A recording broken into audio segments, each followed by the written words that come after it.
Un saludo afectuoso, queridos hermanos que escuchan y son fieles a este programa por la ruta bíblica del Señor Jesucristo, que está destinado a llevarles el Evangelio a aquellas personas y creyentes en Cristo que desean tener a su disposición algunos temas en base a algunas conferencias o prédicas efectuadas a través de este programa. Y hoy día vamos a hablar un poco de algo distinto, porque nos vamos a referir a una persona en particular. Y lo vamos a hacer haciendo una pregunta. ¿Quién era Pedro? Sí, pero no cualquier Pedro, sino que el apóstol Pedro. Y quisiera compartir con ustedes entonces algo que siempre como creyente me ha intrigado conocer. Y esto es la personalidad de Pedro el apóstol en su contexto de apóstol. Evidentemente que son muchas las facetas que el apóstol ha presentado durante los 3 años que estuvo con nuestro amado Señor Jesucristo. Sin embargo, hemos tratado de sintetizar algunas cosas dentro de un contexto determinado que nos interesa exponer y que ustedes conozcan.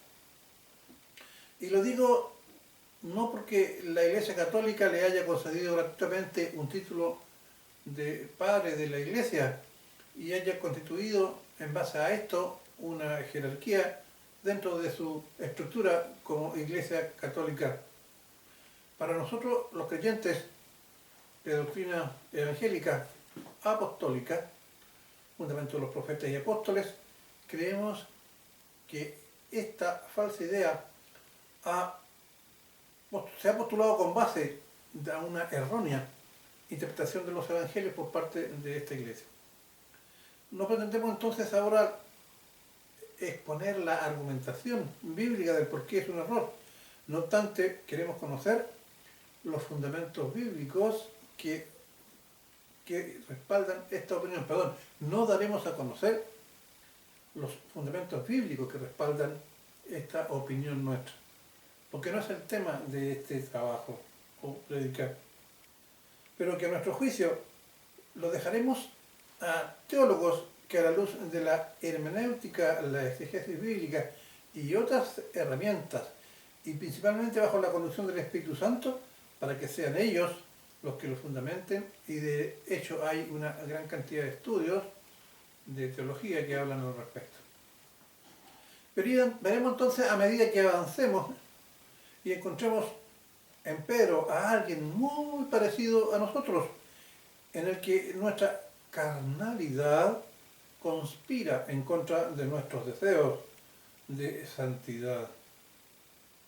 Su hermano Andrés, junto a Juan, fueron los primeros en acercarse al Señor Jesús y que había decidido ser discípulo de Cristo, Andrés. Este encontró primero a su hermano Simón y le dijo: hemos encontrado al Mesías. ¿Quién era Pedro antes de ser discípulo del Señor? Bueno, un hombre simple, seguramente un rudo pescador de Bethsaida que vivía en Capernaum con su esposa. Y Andrés se lo presentó al Señor Jesucristo, y el Señor Jesús, con ese amor y calma, me imagino yo que lo caracterizaba, nuestro Señor Jesús miró fijamente a Simón y le dijo: tú eres Simón, hijo de Jonás, pero llamarás Cefas, que quiere decir Pedro o roca. Eso usted lo encuentra, lo que acabo yo de leer, en Mateo 4, 18 al 22, en Marcos 1, 16, 18, en Lucas 1, 5, 11 y por último en Juan 1, 40 al 42. Veamos ahora cuáles fueron sus actos más notables como apóstol según el Evangelio. Bueno, cuando el Señor pregunta: ¿qué dicen ustedes a la gente que yo soy? Aquí vemos nosotros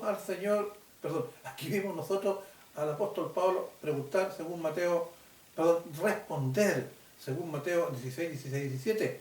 Sin vacilar, Pedro dijo, tú eres el Cristo, el Hijo del Dios viviente. Entonces respondiendo Jesús y le dijo, bienaventurado eres, Simón, hijo de Jonás, porque no te lo reveló carne ni sangre, sino mi Padre que está en los cielos.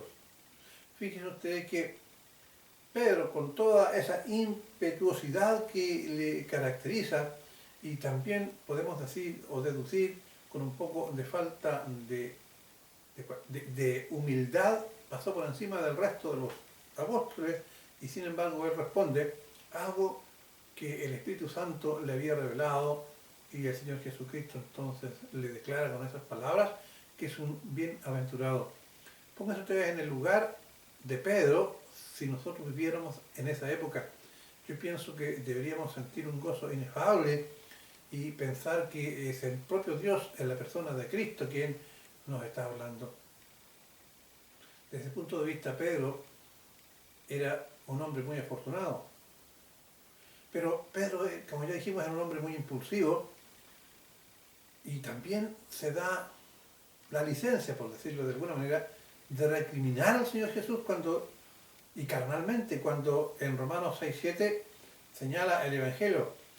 Por cuanto, primero vamos a explicar Romanos 6:7 con respecto a lo que es la carnalidad. Por cuanto los designios de la carne son enemistad contra Dios, porque no se pueden sujetar a la ley de Dios, ni tampoco pueden. Es decir, nosotros como seres humanos, sin disponer de las gracias del Señor, sin disponer de la guía del Espíritu Santo, sin disponer de la acción divina de nuestro Señor que nos pueda aumentar la fe, difícilmente nosotros como seres vivos, como seres humanos, vamos a poder sujetarnos a los designios de Dios y a la ley, porque como dice aquí el Evangelio en Romanos 6:7, por cuanto los designios de la carne son enemistad contra Dios.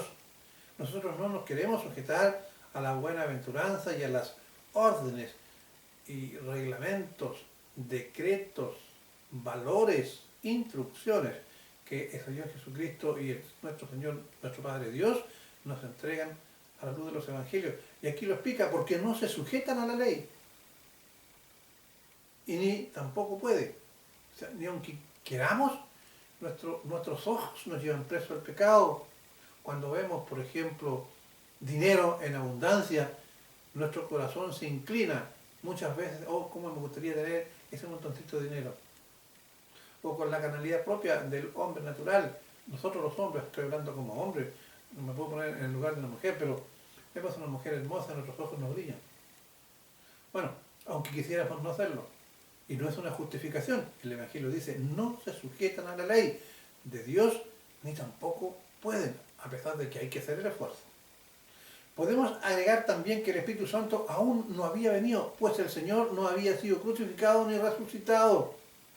Veremos a continuación que Pedro fue testigo de acciones milagrosas y de prodigios del Señor, pero al mismo tiempo de revelaciones muy importantes.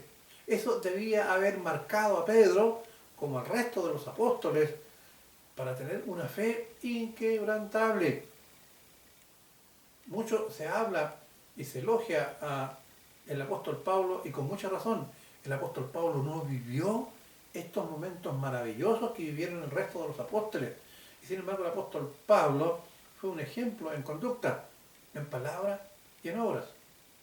Pero vemos nosotros que Pedro, aquellos que le atribuyen algunos tipos de elementos personales y espirituales especiales, era un hombre más dentro de lo que podría ser un ser humano que está sin la posesión del Espíritu Santo y que aunque esté al lado del Señor todavía lo manda su carnalidad. Veamos entonces qué pasa con estos aspectos que acabamos nosotros de citar. Marcos 10, 28 y 29. Entonces Pedro comenzó a decirle, a reconvenir al Señor Jesús, aquí dice, he aquí nosotros, lo hemos dejado todo y te hemos seguido.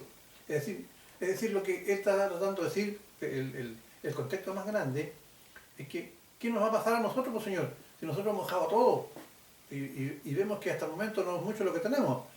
Entonces el Señor Jesucristo respondió y dijo, de cierto os digo que no hay ninguno que haya dejado casa, o hermano, o hermanas, o padre, o madre, o mujer, o hijo, o tierras, por causa de mí y del Evangelio.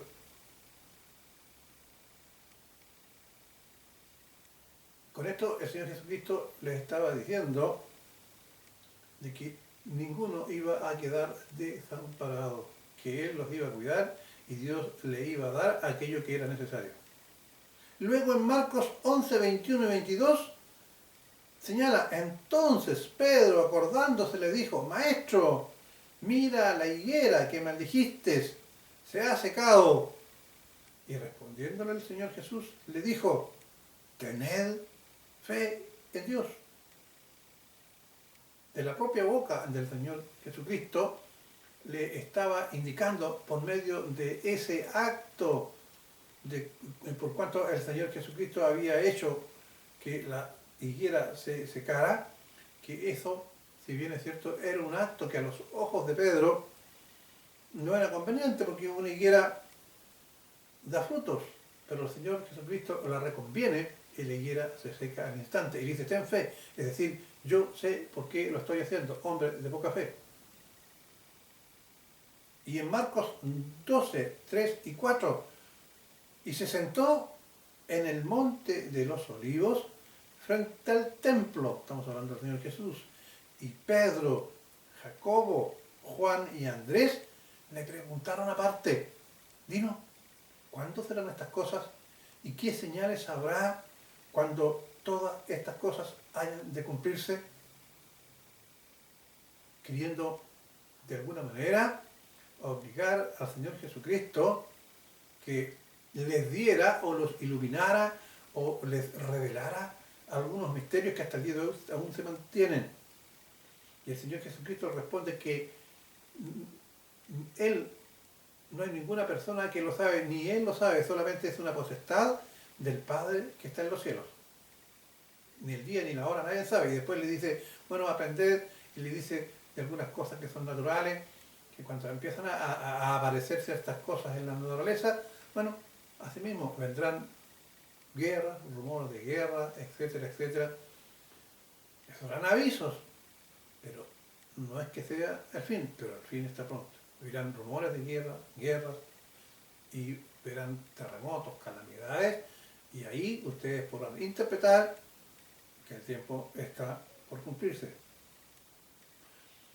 Ahora, en Marcos 5, 35, 36 y 37, el apóstol Pedro va a presenciar algunos milagros y elementos que ratifican la fe. Cuando en Marcos 5, 35, 36 y 37 nos relata, y mientras él, refiriéndose al Señor Jesucristo, hablaba, vinieron de casa del principal de la sinagoga, diciendo al Señor Jesús, diciéndole al principal, tu hija ha muerto, ¿para qué molestas al maestro? Él se acercó donde el Señor Jesucristo a pedirle que intercediera porque su hija había fallecido. Pero Jesús le dijo, luego que oyó lo que se decía, dijo al principal de la sinagoga, no temas, cree solamente. Y no permitió que le siguiese nadie, sino Pedro, Jacobo y Juan, hermano de Jacobo. Y aquí el Señor Jesucristo hace la obra de resurrección. Ahora bien, lo que yo quiero que ustedes tomen en cuenta acá, como el apóstol Pedro presencia un milagro de sanidad y la acción de la fe de una persona. Porque el Señor Jesucristo le dijo al principal de la sinagoga, no temas, cree solamente. Y cuando el principal de la sinagoga cree y va con el Señor Jesús y ve que esa obra el Señor Jesús la hace, Pedro debía haber cimentado muy fuerte su fe. Veamos otro ejemplo. Jesús sana o sanó a la suegra de Pedro. Eso aparece en Marcos 1, 19, 31, en Mateo 8, 14, 15 y en Lucas 4, 38, 39. Nosotros vamos a leer lo que aparece en Marcos 29 y 31. 29. Al salir de la sinagoga, vinieron a casa de Simón y Andrés, el hermano, con Jacobo y Juan. Y la suegra de Simón, o sea, de Pedro, estaba acostada con fiebre y enseguida le hablaron de ella. Entonces, el Señor Jesús, él se acercó, la tomó de la mano y la levantó e inmediatamente le dejó la fiebre y ella le servía. ¿Qué impacto tiene que haber sido para Pedro al ver que su suegra, que estaba gravemente enferma, el Señor Jesucristo, por un acto milagroso, hace que se le vaya toda enfermedad? Es un testimonio, pero muy fuerte, que debía ser que las entrañas mismas de Pedro y su fe se fundamentara y se enraizara en su cuerpo. Después, él fue ni más ni menos que uno de los autores de uno de los prodigios más llamativos para los propios apóstoles. Y esto está en Mateo 12, 28 y 29. Entonces le respondió Pedro al Señor Jesucristo y dijo: Señor, si eres tú, manda que yo vaya a ti sobre las aguas. El Señor Jesucristo caminaba sobre las aguas y dijo: no temáis, porque soy yo.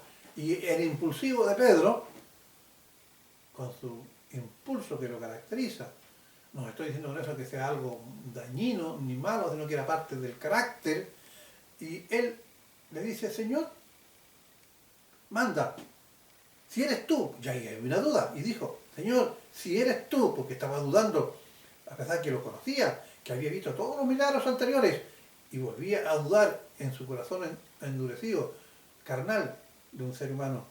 Entonces le respondió Pedro y dijo: Señor, si eres tú, manda que yo vaya a ti sobre las aguas. Dice: escucha, aquí tengo que estar seguro que ni más ni menos voy a hacer yo el que voy a ir, y tiene que ser el Señor Jesucristo, porque si Él me está hablando, soy yo, no temáis, y yo lo estoy viendo que está caminando sobre las aguas, bueno, yo también tengo que hacerlo, porque Él es Dios.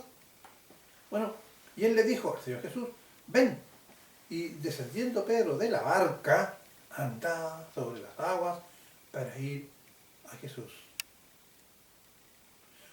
¿Se imaginan ustedes el recuerdo que debería haberle quedado en la mente a Pedro, imborrable, de haber sido el propio Pedro mismo quien estaba caminando sobre las aguas? Su fe debería haber sido una verdadera roca, así como dicen algunos que es la roca de la iglesia, que se fundó en ella la iglesia, en Pedro, cosa que no es bíblico. Bueno, veamos otro ejemplo. Marcos 14, 29 y 31. Pedro era voluntarioso y presumido en su carnalidad. Y vamos a ver por qué. Podemos inferir a la luz del siguiente pasaje. Entonces, Pedro le dijo, el Señor Jesucristo le dijo que estaba pronto a ser entregado y que sus ovejas serían dispersadas y muchos de ellos lo negarían. Él sabía que estaba pronto a que llegara el martirio de la cruz, a entregarse y morir por nosotros, por ti y por mí, y resucitar para que nosotros, al igual que Él, andemos en novedad de vida cuando al Señor Jesucristo le digamos con toda nuestra mente y con nuestro corazón, o le dijimos a alguno: Señor, yo creo que tú hiciste eso por mí y te agradezco y lo creo y lo acepto. Muy bien. Y le dijo Jesús: de cierto te digo que... Entonces Pedro le dijo: aunque todos se escandalizan o te nieguen, yo no. O sea, es decir, bueno, yo respondo por mí, no sé si estos otros van a hacer lo mismo, Pero Pedro, no lo voy a hacer. No lo voy a hacer. Esto era una soberbia, porque era el propio Dios con toda su sabiduría, con toda su... Bueno, Señor, ustedes saben, lo ve todo, el pasado, el presente, el futuro. Y él aún así no le quería dar la razón a nuestro Señor Jesucristo. Entonces Pedro dijo, aunque todos se escandalicen, yo no, Señor, tú estás equivocado. Y el Señor le vuelve a decir, y le dijo a Jesús, de cierto, te digo que tú, hoy, en esta noche, antes que el gallo haya cantado 2 veces, me negarás 3 veces. Más él con mayor insistencia, de cómo sería de porfiado Pedro, e impulsivo, más él con mayor insistencia decía, si me fuera necesario morir contigo, no te negaré. Y también al ver a Pedro, los otros también decían lo mismo.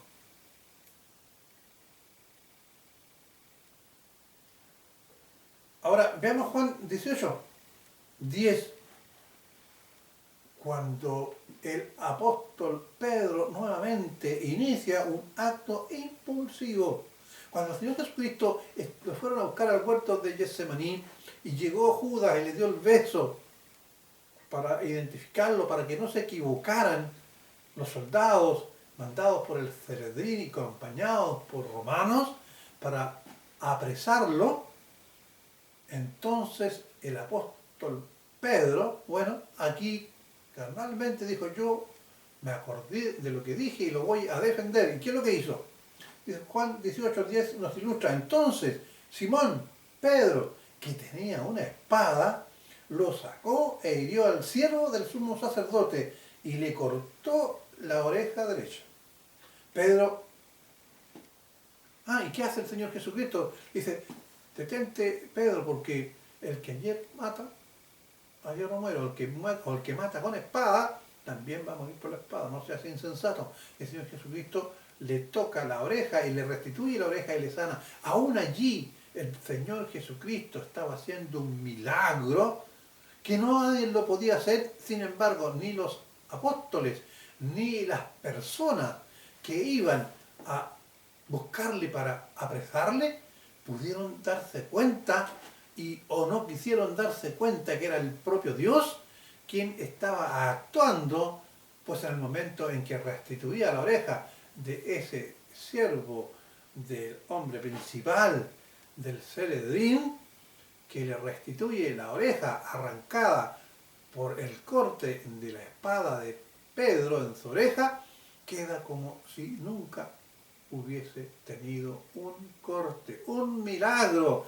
que ni siquiera el más inteligente o avispado de los que estaban presentes supo reconocer en ese acto que era el propio Dios, es decir, nuestro Señor Jesús, a quien estaban apresando. Luego en Mateo 26, 69 a 75, también aparece en Marcos 14, 66, 72, en Lucas 22, 55 y 62, y por último en Juan 18, 15, 18 y 25 al 27. Vamos a leer nosotros lo que aparece en Mateo 26, 69 al 75. Pedro estaba sentado fuera en el patio. Ya el Señor Jesucristo lo habían ingresado al interior, lo habían apresado, se iba a presentar para el juicio, etcétera, etcétera. Y Pedro estaba sentado fuera en el patio y se le acercó una criada diciendo, tú también estabas con Jesús el Galileo. Mas él negó delante de todos, diciendo, no sé, lo que me dice, no, yo no. 71. Saliendo él a la puerta, es decir, se corrió, porque cuando uno está mintiendo, está negando algo, se arranca ligerito, ¿cierto? Saliendo él a la puerta, Pedro sale a la puerta, y lo vio otra criada, y dijo a los que estaban allí, también este estaba con Jesús el Nazareno. Pero él, Pedro, negó otra vez con juramento, no conozco al hombre. No se olviden que el Evangelio dice que no debemos jurar en vano. es mejor decir sí, sí o no, no. Pero en su desesperación, Pedro juró diciendo que era cierto que él no conocía al Señor Jesucristo. Un poco después, acercándose los que por allí estaban, dijeron a Pedro, verdaderamente, también tú eres de ellos, porque aún tu manera de hablar te descubre. Entonces él comenzó a maldecir y a jurar, oh, terrible, empezó a maldecir. Suponemos que él comenzó a maldecir al propio Señor, a su maestro, a maldecir y a jurar. No conozco al hombre. Y enseguida cantó el gallo. Entonces Pedro se acordó de las palabras de Jesús que le había dicho, antes que cante el gallo me negarás 3 veces, frente a 2 empleadas y frente a los hombres que estaban en la fogata. Y saliendo afuera, lloró amargamente. Ustedes tienen que imaginarse que cuando a lo mejor Pedro lloraba amargamente porque no había sido capaz de cumplir con su palabra, que aunque a mí me den muerte, yo no te negaré, y a lo mejor se estaba acordando de todo lo que había vivido con el Señor, es decir, lo que hemos relatado aquí, los milagros, las instrucciones, las sanidades. De haberse acordado cuando él estaba caminando por el agua, cuando veía el rostro del Señor y cuando les hablaba con cariño y con humildad. Y cuando él le había expresado cada una de las cosas que iban a ocurrir y principalmente que él lo iba a negar.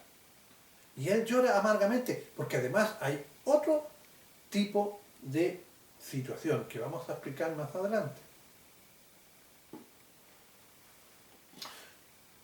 Testimonios de la resurrección. Aquí, ¿quiénes son aquellos que se dan cuenta primeramente de la resurrección de nuestro Señor? No son ni más ni menos que mujeres.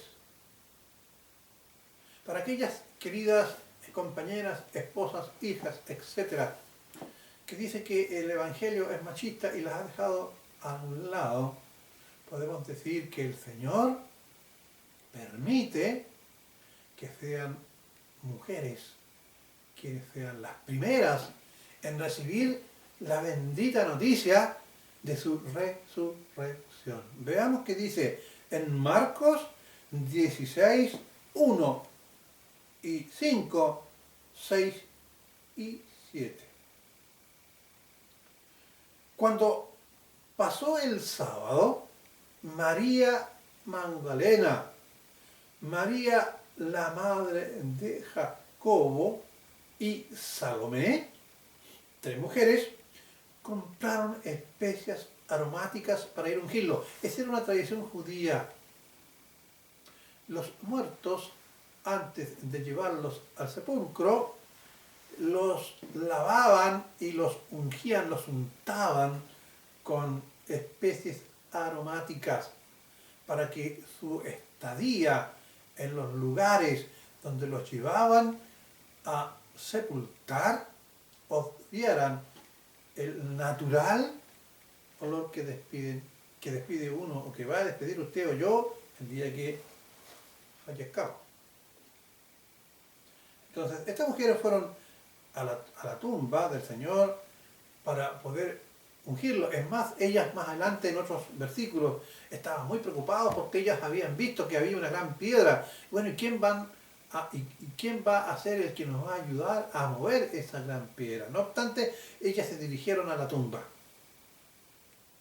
Y allí se encontraron con un hombre, una persona joven con vestiduras blancas, y que al verlas llegar con todo el aparataje que significaba para poder ungirlo y para poder vestirlo, él les dice, más él, ahora el versículo 6. Mas él les dijo, no os asustéis, buscáis a Jesús Nazareno, el que fue crucificado, ha resucitado, no está aquí. Mirad el lugar en donde lo pusieron. Y después le declara una frase que solamente en este pasaje aparece, en los otros evangelistas no aparece.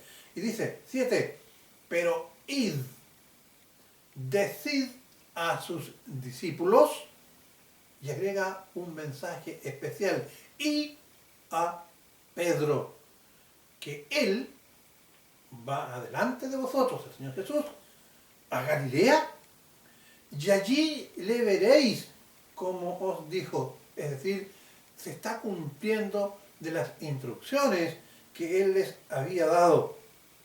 Ahora, ¿alguna vez a ustedes se les ha ocurrido preguntarse si han leído este pasaje del Evangelio que no aparece en otros evangelios?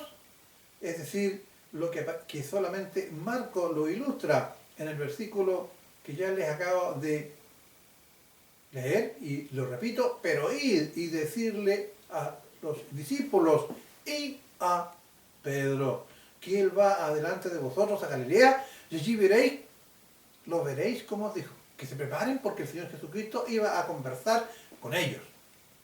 Ahora, aquí está la clave. Fíjense ustedes. Mateo 10:33. A cualquiera que me niegue delante de los hombres, yo también le negaré delante de mi Padre que está en los cielos. ¿Cómo la ve? En buenas palabras, significa que Pedro se va a ir, pero derechito al infierno. Pero el Señor Jesucristo, lo primero que hace cuando se comunica con las mujeres, alguien ha llegado a lo que era el grupo de sus discípulos, le manda un mensaje de esperanza a Pedro. Porque si él estaba dispuesto a negarlo, de acuerdo a su palabra, bueno, significaba que por eso que Pedro lloraba amargamente, porque él sabía lo que el Señor Jesucristo había dicho. Ahora, ¿será que el Evangelio se contradice? De ninguna manera, no es eso. Y veamos.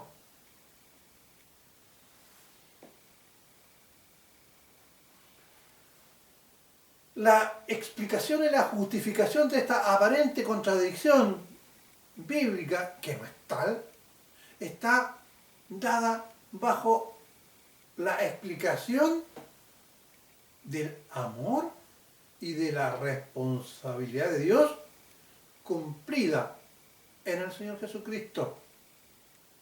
El Señor Jesucristo había orado y le había dicho al Padre una gran verdad.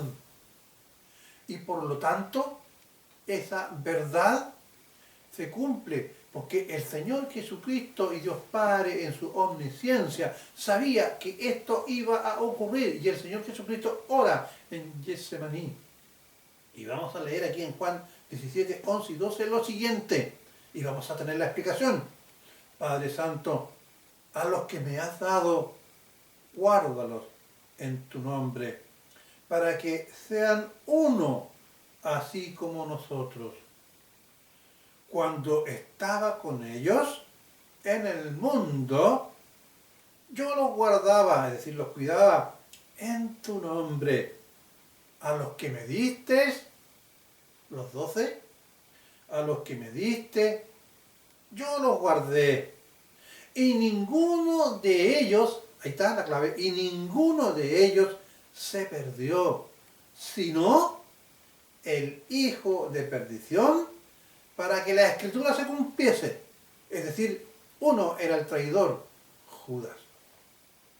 Luego, en Juan 14:6, Jesús les dijo, el Señor Jesús les dijo, yo soy el camino, la verdad y la vida. Es decir, se cumple cada una de las cosas que el Señor había dicho con respecto a Pedro, su conducta, su papel en el Evangelio y la importancia de su bendita representación en la cruz como el Cordero inmolado que es muerto por nuestros pecados.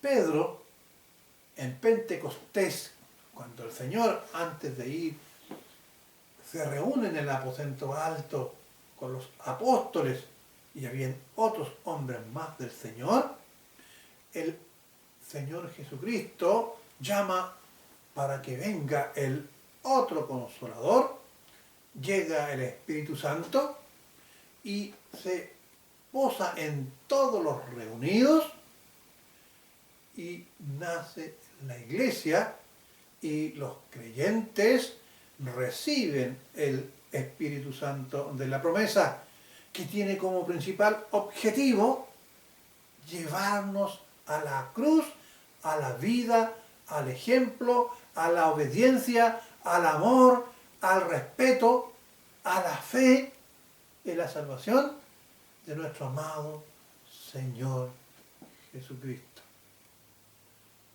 Pedro y los 120 que estaban reunidos forman la iglesia y de allí el Espíritu Santo queda en la tierra morando en los creyentes.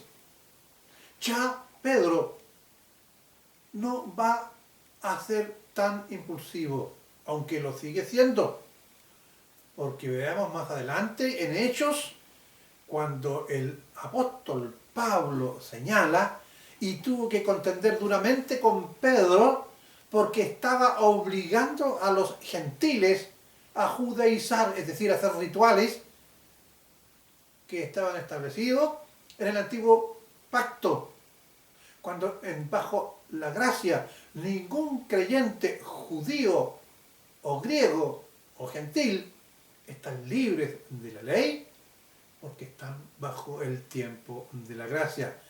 Y el apóstol Pablo dice, tuve que reprender duramente a Pedro porque estaba obligando a los gentiles a judaizar.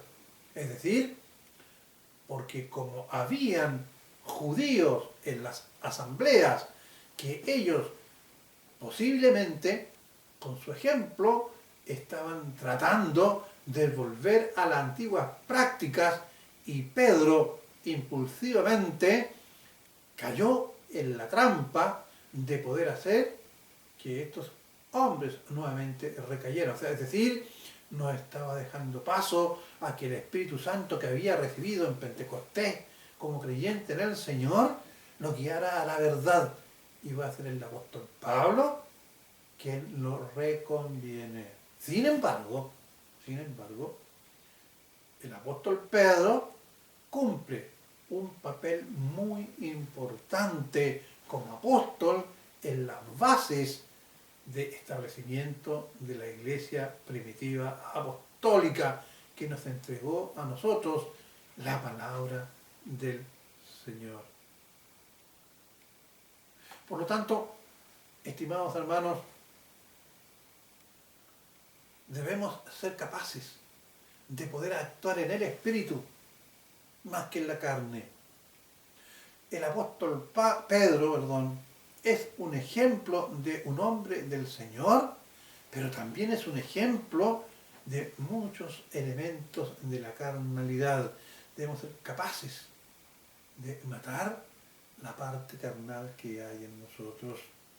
Y también, tú que crees, nunca debes negar al Señor Jesucristo, ni sentir vergüenza, porque el Señor Jesucristo es tu Señor y Salvador. Aquellos que no han creído reniegan del Evangelio y muy luego se van por otros caminos de perdición, que su destino será el infierno. El Señor dice que aquellos que me nieguen, yo los negaré en el cielo. Y Él nos va a decir, porque aquella persona que lo niega no es un creyente, Él le va a decir, nunca os conocí, y salí de aquí deshechos de maldad. Que el Señor Jesucristo permita que en su nombre Dios el Padre nos dé ricas bendiciones espirituales, que nos lleve a sus pies, que permita ser testigos de su obra preciosa en la cruz. Tú, e insisto una vez más, que no has creído, entrégate al Señor Jesucristo para novedad de vida, para que pases de muerte a vida, para que llegues a engrosar la familia de los hijos de Dios y hermanos con Cristo Jesús, Señor nuestro, al cual sea la gloria y la honra por siempre. Será hasta un próximo programa por la ruta bíblica del Señor Jesucristo, programa de carácter evangelístico que tiene como objetivo proclamar las buenas nuevas del Evangelio. No es una iglesia, es solamente un programa. Que el Señor les bendiga y será hasta un próximo programa.